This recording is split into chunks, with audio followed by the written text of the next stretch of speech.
Este é Horus. Ele é o deus Sol do Egito de 3000 a.C. Ele é o Sol antropomorfizado e a sua vida é uma série de mitos alegóricos que envolvem o movimento do Sol no céu. Dos antigos hieróglifos egípcios conheceu-se muito sobre esse Messias solar. Por exemplo, Horus, sendo o Sol, tinha como inimigo o deus Sete, que era a personificação das trevas ou da noite. E metaforicamente falando, todas as manhãs Horus ganhava a batalha contra Sete. E no fim da tarde, Sete conquistava Horus e o enviava para o mundo das trevas. Será importante frisar que trevas versus luz ou bem versus mal tem sido uma dualidade mitológica onipresente que ainda hoje é usada em muitos níveis. No geral, a história de Horus é a seguinte. Horus nasceu em 25 de dezembro da Virgem Isis Mary.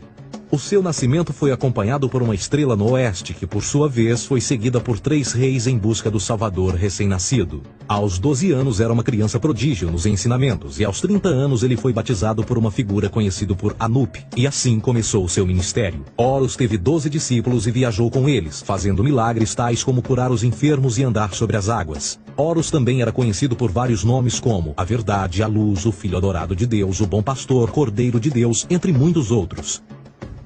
Depois de ter sido traído por Tifão, Horus foi crucificado, enterrado por 3 dias e então ressuscitou. Estes atributos de Horus, originais ou não, parecem influenciar várias culturas mundiais e muitos outros deuses encontrados com a mesma estrutura mitológica. Atis da Firígia nasceu da Virgem Nana em 25 de dezembro. Crucificado, foi posto na tumba e 3 dias depois ressuscitou. Krishna, da Índia, nasceu da Virgem Davaki com uma estrela no ocidente assinalando sua chegada, fez milagres juntamente com seus discípulos e após sua morte ressuscita. Dionísio da Grécia nasceu de uma virgem em 25 de dezembro. Foi um professor peregrino que praticou milagres como transformar água em vinho e é referenciado como Rei dos Reis, Filho unigênito de Deus, o início e o fim, entre muitas outras coisas, e após sua morte ressuscitou. Mitra da Pérsia nasceu de uma virgem em 25 de dezembro. Ele teve 12 discípulos e fazia milagres. E após sua morte foi enterrado por 3 dias e então ressuscitou. Ele também foi chamado de a Verdade, a Luz, entre outros. Curiosamente, o dia sagrado de adoração a Mitra era um domingo. O que importa salientar é que existiram inúmeros salvadores em diferentes períodos em diversos lugares da Terra que preenchem essas mesmas características. A pergunta que não quer calar: o porquê desses atributos? Por que o nascimento de uma virgem em 25 de dezembro? Por que a morte e a ressurreição após 3 dias? Por que os 12 discípulos ou seguidores? Para descobrirmos, vamos examinar o mais recente dos Messias solares. Jesus Cristo nasceu em 25 de dezembro em Belém. Ao nascer foi anunciado por uma estrela no ocidente que seria seguida por 3 reis magos para encontrar e adorar um novo Salvador. Tornou-se pregador aos 12 anos. Aos 30 anos foi batizado por João Batista e então iniciou seu ministério. Jesus teve 12 discípulos que viajaram com ele praticando milagres como curar doentes, andar sobre a água, ressuscitar mortos. Ele também é conhecido como Rei dos Reis, o Filho de Deus, a Luz do Mundo, o Início e o Fim, o Cordeiro de Deus, entre muitos outros. Depois de ter sido traído por seu discípulo Judas por 30 moedas de prata, ele foi crucificado, posto em uma tumba e após 3 dias ele ressuscitou e ascendeu aos céus. Em primeiro lugar, a sequência do nascimento é completamente astrológica. A estrela no ocidente é Sírius, a mais brilhante do céu noturno, que a cada 24 de dezembro se alinha com outras 3 estrelas brilhantes no cinturão de Órion. Essas 3 estrelas brilhantes são chamadas hoje como eram na antiguidade: 3 reis, 3 Marias no Brasil e Portugal. Os 3 reis e a estrela mais brilhante, Sírius, todas apontam para o nascer do Sol em 25 de dezembro. Esta é a razão pela qual os 3 reis seguem a estrela a oeste em uma ordem que apontam ao amanhecer. O nascimento do Sol.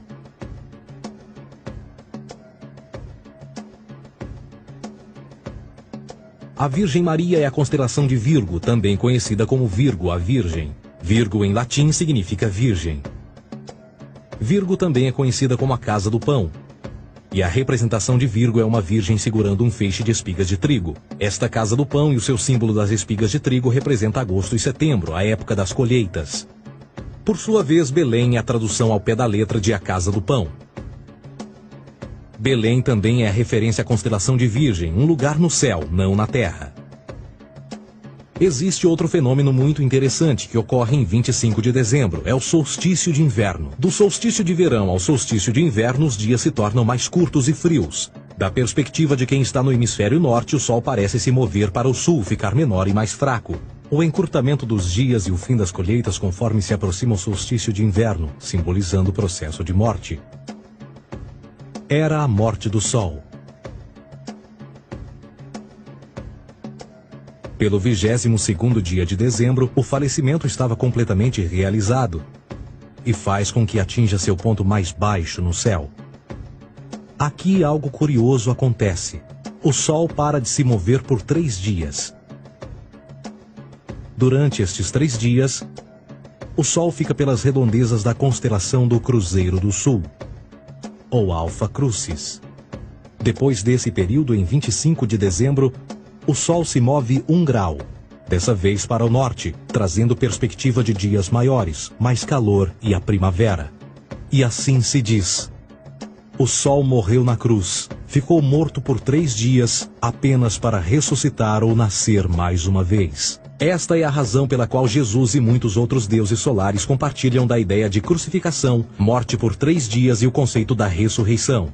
É o período de transição do Sol antes de mudar para a direção contrária no hemisfério norte, trazendo a primavera e assim a salvação. Todavia, eles não celebram a ressurreição do Sol até o equinócio da primavera, ou Páscoa. Isto é porque no equinócio da primavera o Sol domina oficialmente o mal, as trevas, assim como o período diurno se torna maior que o noturno. E o revitalizar da vida na primavera emerge. Agora, provavelmente, a analogia mais óbvia de todas neste simbolismo astrológico são os 12 discípulos de Jesus. Eles são simplesmente as 12 constelações do zodíaco com que Jesus, sendo o Sol, viaja. De fato, o número 12 está sempre presente ao longo da Bíblia.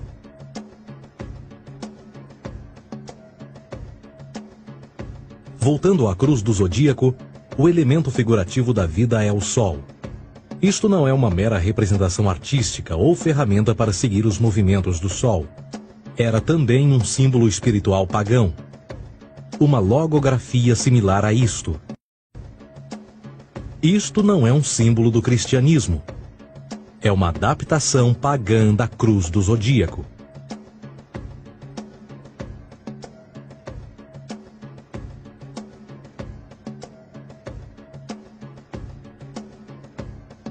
Esta é a razão pela qual Jesus, nas primeiras representações, era sempre mostrado com a sua cabeça na cruz. Jesus é o Sol, Filho de Deus, a luz do mundo, o Salvador a erguer-se, que renascerá, assim como o Sol faz todas as manhãs. A glória de Deus que defende contra a força das trevas. Assim como renasce a cada manhã, e que pode ser visto através das nuvens, lá em cima nos céus, com a sua coroa de espinhos ou os raios de sol. O personagem de Jesus, literalmente e astrologicamente um híbrido, só demonstra o quão plágio do deus Sol Horus do Egito Jesus é. Por exemplo, inscrito há 3.500 anos atrás, nas paredes do templo de Luxor, no Egito, estão imagens da Enunciação, da Imaculada Concepção, do nascimento e da adoração a Horus. As imagens começam com o anúncio à Virgem Ísis de que ela irá gerar Horus, que Nefe, o Espírito Santo, irá engravidar a Virgem, e depois o parto e a adoração, e que é não mais do que o milagre da concepção de Jesus. Na verdade, as semelhanças entre Horus e Jesus são flagrantes. A religião egípcia é, no fundo, a base fundamental para a teologia judaico-cristã. Batismo, vida após a morte, julgamento final, imaculada concepção, ressurreição, crucificação, a arca da aliança, circuncisão, salvadores, comunhão sagrada, dilúvio, Páscoa, Natal, a passagem e muitas outras coisas e atributos são ideias egípcias, nascidas muito antes do cristianismo ou judaísmo. Justin Martyr, um dos primeiros historiadores e defensores cristãos, escreveu: Quando nós, cristãos, dizemos que Jesus Cristo, nosso Mestre, foi produzido sem união sexual, morreu e ressuscitou e ascendeu aos céus, nós não propomos nada de muito diferente do que aqueles que propõem e acreditam tal como nós, nos filhos de Júpiter. Numa escrita diferente, Justin Martyr diz: ele nasceu de uma virgem. Aceite isto em comum com o que você acredita dos Perseus. É óbvio que Justin e outros cristãos cedo souberam como o cristianismo era semelhante a outras religiões pagãs. Contudo, Justin tinha uma solução. Para além de tudo o que sabemos, o diabo era em quem mandava. O diabo teve a ambição de chegar primeiro que o Cristo e criou essas características para o mundo pagão. Além disso, haverá algum registro não bíblico da existência de mais alguém chamado Jesus, filho de Maria, que viajou com 12 seguidores e curou pessoas? Existiram muitos historiadores que viveram no Mediterrâneo durante esse mesmo período e até mesmo após a presumível morte de Jesus. Quantos desses historiadores fizeram relatos sobre a sua figura? Nenhum. Porém, para sermos justos, não significa que os defensores da existência de Jesus nunca tenham reclamado o contrário. São particularmente 4 referidos como pioneiros sobre a teoria da existência de Jesus: Plínio o Jovem, Suetônio e Tácito. Cada uma das suas máximas consiste apenas em algumas frases em que, na melhor das hipóteses, se refere a Christus ou Cristo, e que na realidade não é um nome, mas sim uma titulação. A 4ª fonte é Joséfo, cujos documentos ficou provado terem sido falsificados séculos atrás e, para infortúnio da humanidade, por muitos ainda visto como verdadeiros. A realidade consiste em que Jesus foi a divindade solar do setor gnosticista cristão e, tal como outros deuses pagãos, era uma figura mítica. Foi sempre o poder político que procurou monopolizar a figura de Jesus para controle social. Por volta de 325 d.C., em Roma, o imperador Constantino reuniu o Concílio Ecumênico de Niceia e foi durante esta reunião que as doutrinas políticas com motivação cristã foram estabelecidas e assim começou uma longa história de derramamento de sangue e fraude espiritual. E nos 1600 anos que se seguiram, o Vaticano dominou politicamente e com mão de ferro toda a Europa, conduzindo-a a um período de obscurantismo, onde o conhecimento era apenas um privilégio da Igreja, as Cruzadas e a Santa Inquisição. E o mais importante: dá o poder àqueles que sabem a verdade e usam o mito para manipular e controlar sociedades. O mito religioso é o mais poderoso dispositivo já criado e serve como base psicológica para que outros mitos floresçam ou justifiquem.